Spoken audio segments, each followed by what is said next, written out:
परमात्मा हमें याद दिलाते हैं कि पुण्यात्माओं, तुम काल के जाल में फंसे हुए हो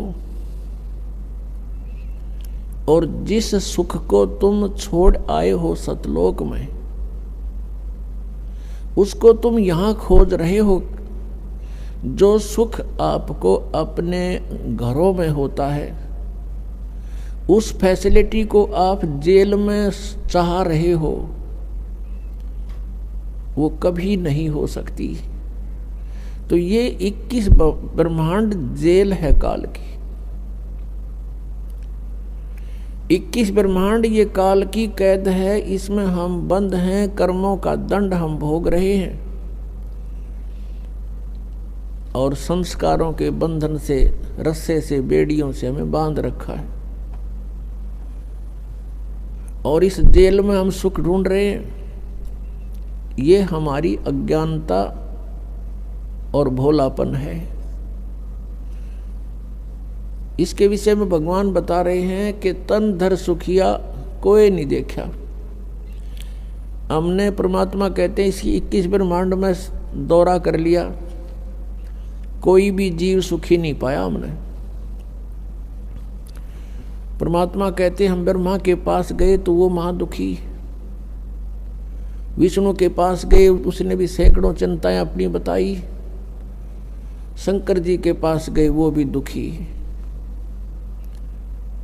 और फिर कहते हैं कोई पूरी पृथ्वी का शासक हो, भूपति यानी पूरी पृथ्वी का शासक हो, उदय अस्त का राज जिसके पास हो, उदय माने जहां से सूर्य निकलता है, अस्त जहां छुपता है, अर्थात पूरी पृथ्वी पर जिसका शासन हो,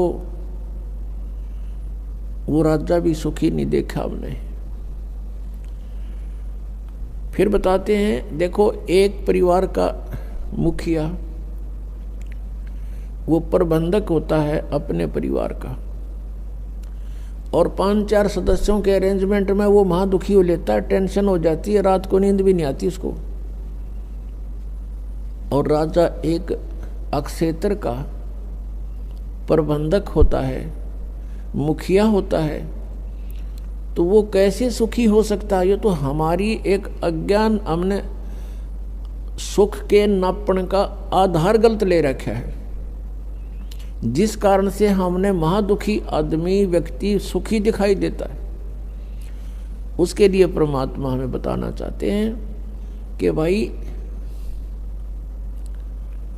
घाटे बाद सब जग दुखिया। घाटा मीन हानि होगी किसी व्यवसाय में, वो तो नेचुरल दुखी, और जिसके घना धन हो गया वो महादुखी। 100 अरेंजमेंट सोचेगा, 20 लाख का बेनिफिट हो गया तो 50 लाख की कोई फैक्ट्री ला लेगा, अगले दिन मजदूरा हड़ताल कर माथा टेक कर बैठ जाएगा, क्या होगा मेरे 1 करोड़ डूब गया, फलान डूब गया, रात दिन नींद नहीं आती उसको। कहने का भाव ये है कि यहाँ कोई प्राणी सुखी नहीं, घाटे बाद सब जग दुखिया के गृहस्थी बैरागी हो।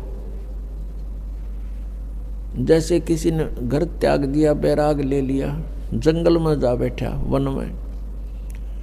अब वन में फिर सारी समस्या करते भी ज्यादा, मच्छर न्यारे खावे, मक्खी सतावे, डांस लड़े, गर्मी सर्दी सतावे, और फिर भूख लग गए, फिर गांव में जावे, दिए माई उड़े अलख जगावे, फिर झोंपड़ी गाले, 100 व्यवस्था फिर कर ली।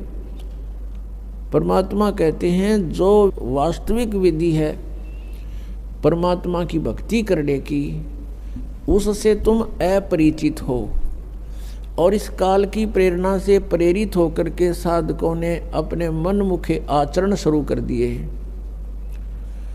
कोई व्रत रखता है, कोई झरनों में बैठकर जलधारा लेता है, कोई 5 धूने लगाकर अग्नि जलाकर बीच में बैठकर ढोंग करता है, कोई ऊपर बैठकर ऊंचे से स्थान पर जहाँ से सबको दिखाई दे इसे स्थान पर चिमटा गाड़ के बड़ा बैठ जाएगा आसन पद्म लगा के, कि बड़ा साधक है, और जनता दूर से देखेगी महात्मा तपस्या कर रहा है।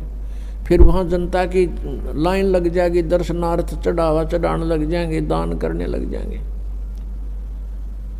तो ये जो साधनाएं हैं ये शास्त्र विधि त्याग का मनमाना आचरण है। श्रीमद् भगवत गीता अध्याय नंबर 16 के श्लोक नंबर 23-24 में निर्णय दे दिया कि शास्त्र विधि को त्याग कर जो मनमाना आचरण करते हैं उनकी न तो गति होती है, गति मीन मोक्ष, और न उनको कोई सुख होता है और न ही कोई सिद्धि प्राप्त होती है, अर्थात व्यर्थ, यूजलेस। फिर गीता जी अध्याय नंबर 16 के श्लोक 24 में कहा है कि इससे तेरे लिए अर्जुन कर्तव्य और अकर्तव्य की व्यवस्था में है, कौन से कर्म करण योग्य हैं, कौन सी क्रियाएं ना करनी चाहिए, उनका निर्णय सदग्रंथ ही प्रमाण है, नथिंग एल्स। सदग्रंथ कौन कौन से हैं? पुण्यात्माओं, पवित्र 5 वेद। आप जी ने केवल 4 वेद सुने हैं, ऋग्वेद, यजुर्वेद, सामवेद और अथर्ववेद। एक 5वां वेद है जो इन 4 वेदों की माँ है, उसको सूक्ष्म वेद बोलते हैं, सूक्ष्म वेद संत भाषा में, और उसको तत्व वेद भी कहते हैं, तत्व ज्ञान भी कहते हैं। उसको सच्चिदानंद घन ब्रह्म की वाणी भी कहते हैं, जैसे श्रीमद् भगवत गीता अध्याय नंबर 4 के श्लोक नंबर 32 में कहा है कि अर्जुन, जिन यज्ञों की, यज्ञ का अर्थ होता धार्मिक अनुष्ठान, साधनाएं, जिन यज्ञों का, धार्मिक अनुष्ठानों की जानकारी विवरण 4 अध्याय के 25 से लेकर 30 तक दिया है। इनमें कोई तो देवताओं की पूजा करते हैं और कोई केवल योग अभ्यास करते हैं, आसन करते हैं, और कोई प्राणायाम, जैसे श्वास बाहर जाता है उस पर ध्यान रखे, अंदर जाता उस पर ध्यान रखे, बस कोई जाप नहीं करना। इसको पान अपान की क्रिया बोलते हैं।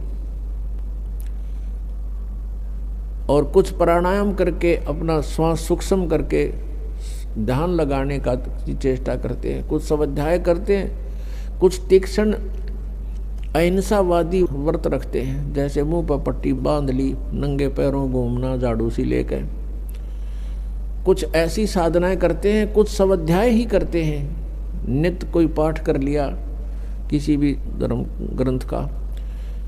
तो परमात्मा कहते हैं कि ये जो साधनाएं हैं, सभी साधक अपनी साधनाओं को पाप नाशक जानते हैं।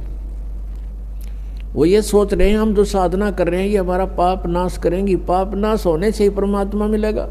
फिर बताया है 4 अध्याय के 32वें श्लोक में गीता जी में कि इस प्रकार की धार्मिक अनुष्ठानों की जानकारी विस्तार के साथ ब्रह्मणे मुखे, यानी सच्चिदानंद घन ब्रह्म की वाणी में, यहाँ 4 अध्याय के 32वें श्लोक में अनुवादकर्ताओं ने अनर्थ किया है, शब्दों के अर्थ ठीक नहीं किए। ब्रह्मणे मुखे का अर्थ इन्होंने किया है वेद की वाणी। ब्रह्म का अर्थ वेद नहीं होता, ब्रह्म का अर्थ प्रभु होता है, परमात्मा होता है, और ब्रह्मणे का अर्थ होता है बड़ा भगवान, यानी सच्चिदानंद घन ब्रह्म। जैसे वेद तो विधान है प्रभु का और ब्रह्म परमात्मा है। यदि कोई राजा का अर्थ संविधान करता है किसी प्रकरण के अंदर, तो उसको ज्ञान नहीं है, वो मूर्ख है बिल्कुल। राजा तो एक प्रबंधक है, मैनेजमेंट करने वाला है, कंट्रोलर है। उस वेद संविधान उसका कानून है, उसमें कानून लिखा, कोई ऐसी गलती करेगा तो ऐसी सजा होगी, ऐसी करेगा तो ऐसी सजा होगी। ऐसे ही ब्रह्म तो प्रभु है और वेद उसका विधान है। तो यहाँ इन्होंने अर्थ गलत कर दिए। ब्रह्मणे मुखे का अर्थ है सच्चिदानंद घन ब्रह्म की वाणी। मुखे माने उसके मुख से बोले गए वचन, उस कबीर वाणी में, उस सूक्ष्म वेद में बहुत विस्तार के साथ लिखे हैं। और उस ज्ञान को 4 अध्याय के 34वें श्लोक में कहा कि वो तत्व ज्ञान है। उस तत्व ज्ञान को तू तत्वदर्शी संतों के पास जाकर समझ। इससे सिद्ध है कि गीता ज्ञानदाता भी उस सूक्ष्म वेद से परिचित नहीं है। तो इससे यह भी सिद्ध हुआ कि सूक्ष्म वेद की जानकारी श्रीमद् भगवद गीता में नहीं है। ऐसे ही पवित्र चारों वेदों का वक्ता ब्रह्म कहा जाता है। ब्रह्म यही ज्योति निरंजन जो जिसने गीता बोली श्री कृष्ण जी में प्रवेश करके। ऐसे ही उसने वेदों को परमात्मा की दया से उसने एकदम बाहर निकाले थे, फिर उनको स्वयं पढ़ा, फिर स्वयं पढ़ करके उसको अन्य ऋषियों को अंदर प्रवेश करके उसने ये ज्ञान बोला। और ब्रह्मा जी को चारों वेद एज इट इज लिखे हुए लिखित रूप में दिए गए थे। तो पुण्यात्माओं, यहाँ पर बहुत सी ऐसी धारणाएं होती हैं क्योंकि हम आध्यात्मिक ज्ञान से अपरिचित हैं, और जिस कारण से हम इन बातों को स्वीकार करने को तैयार नहीं होते। इन माइंडलेस मैन जो थे, महर्षि को आया करते थे, जिनको ज्ञान कति नहीं था, वो कहते हैं कि सृष्टि के प्रारंभ में कागज कहाँ से आगे, लिख कैसे दिया, आदमी कहाँ से आगे फिर प्रारंभ में। कहते व्यक्ति तो भगवान ने उत्पन्न कर दिए, फिर एक कागज उत्पन्न करते भगवान के माट लग जाएगी। ऐसी बेतुकी बातों पर जीव को अड़ा कर रख दिया। तो इस प्रकार हमने अध्यात्म ज्ञान को समझने के लिए अग्रम अग्रम छोड़नी पड़ेगी। हमारे अंदर ये भावना आ जानी चाहिए भगवान जो चाहे सो कर सकता है, एक वचन में सब ब्रह्मांडों की रचना कर सकता है, एक सेकंड के अंदर सबका विनाश करके इनको तय करके रख सकता है, और दूसरी सेकंड में एज इट इज कर सकता है। जैसे आप बैठे हो एज इट इज न्यू का न्यू वहीं से शुरू करवा दे आपके जीवन को। इसका नाम समर्थ शक्ति परमात्मा कबीर देव है।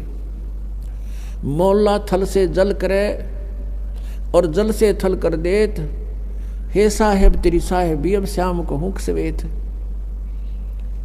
परमात्मा सब कुछ कर सकते हैं। जब तक आपके मन में ये खरपतवार भरा पड़ा है, खुरापात भरे हैं, ऐसा नहीं हो सकता वैसा नहीं हो सकता, तो आप इस अध्यात्म ज्ञान को नहीं समझ सकते, फिर आपका प्रयत्न व्यर्थ होगा। पुण्यात्माओं, श्रद्धालु की श्रद्धा ब्लाइंड होती है, वो ब्लाइंड फेथ करता है, और ऐसे ही करना चाहिए। लेकिन उस श्रद्धालुओं की श्रद्धा का, उस स्वभाव का जो एक श्रद्धालु के अंदर होता है, वो ब्लाइंड फेथ करता है अपने गुरुओं पर, ऋषियों पर, जो वो बताते हैं, टीचर्स पर, जो टीचर होते हैं आध्यात्मिक टीचर। और उन्होंने श्रद्धालुओं ने इन अज्ञानियों को महर्षि, मंडलेश्वर और परम धड़ी मान लिया, सतगुरु समझकर उन पर विश्वास कर लिया, उन्हें जो वचन कहे धार लिए, सरोधार्य कर लिए। वो दुरुपयोग किया उन्होंने। अभी तक मूर्ख बना रहे हैं, उनको खुद ज्ञान नहीं, श्रद्धालु उनके पीछे लगे हुए हैं।